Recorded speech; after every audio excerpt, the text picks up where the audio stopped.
আমি থাকবো, মধ্যখানে ক্যামেরা থাকবে, আর কেউ থাকবে না।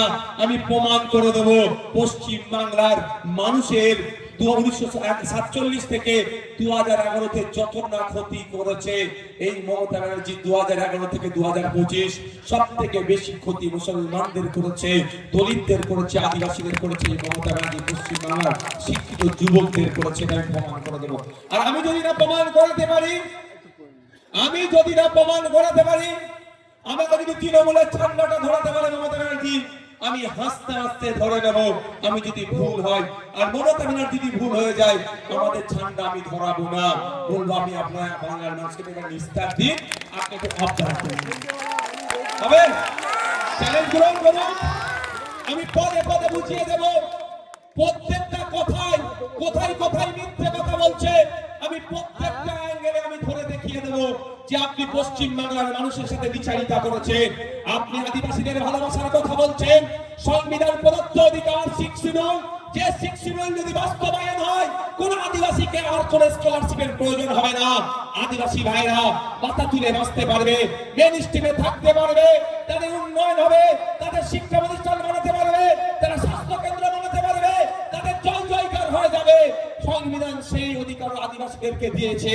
6 শিডিউল মমতা ব্যানার্জি আদিবাসীদেরকে ভালোবাসিল, পূর্ণাঙ্গ রূপে 6 শিডিউলের বাস্তবায়ন করছে না। এই ভালোবাসার প্রয়োজন নাই। মমতা ব্যানার্জি মুসলমানদের ভালোবাসছে, কিন্তু শিক্ষাতে দেখুন, স্বাস্থ্যে দেখুন, কর্মসংস্থানে দেখুন, মুসলমানদের খুঁজে পাওয়া যাচ্ছে না। এই ভালোবাসা মমতা ব্যানার্জির আমার প্রয়োজন নাই। মমতা ব্যানার্জি শিক্ষকদের ভালোবাসছে, কিন্তু সরকারি শিক্ষকরা কেন্দ্রীয় সমহারে দিয়ে পাচ্ছে না। এই ভালোবাসা আমার দরকার নাই। মমতা ব্যানার্জি পুলিশদেরকে নাকি খুব ভালোবাসছে, কিন্তু পুলিশদের হকেট দিয়ে তাদেরকে বুঝিয়ে দিচ্ছে না। একটা পুলিশ 8 ঘন্টার বেশি কেন ডিউটি করবে? সরকারি কর্মচারী 8 ঘন্টার বেশি ডিউটি করে না। একটা পুলিশকে 14 ঘন্টা 15 ঘন্টা কেন ডিউটি করতে হচ্ছে? এই আমার ভালোবাসার প্রয়োজন নাই। তাই বন্ধুগণ, এই মমতা ব্যানার্জি পশ্চিম বাংলার মানুষের সাথে বিচারিতা করছে। আর এই বিচারিতা যাতে না ধরতে পারেন, এই বিচারিতা থাকার পরেও যাতে না আপনি অন্য জায়গায় অপশন থাকে, সেই জন্য মমতা ব্যানার্জি বিজেপিকে ডেকে নিয়েছে, আপনার সামনে দাঁড় করিয়ে দিচ্ছে। আমরা যখন রাজনৈতিক ভাবে মমতা ব্যানার্জির এই বিচারিতা, বিজেপির এই সাম্প্রদায়িকতার বিরুদ্ধে কথা বলছি, এদের অন্যায়ের বিরুদ্ধে যখন আমরা দাঁড়িয়ে আছি, তখন আমাদেরকে ভুল বোঝানোর জন্য, আমাদের সম্পর্কে মিথ্যাচার করার জন্য বলা হচ্ছে যে আইএসএফ নাকি ভোট কেটে বিজেপিকে নিয়ে আসবে।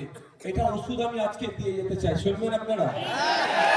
হাত তুলুন যারা শুনতে চাইছেন, যারা শুনতে চাইছেন হাত তুলুন তো।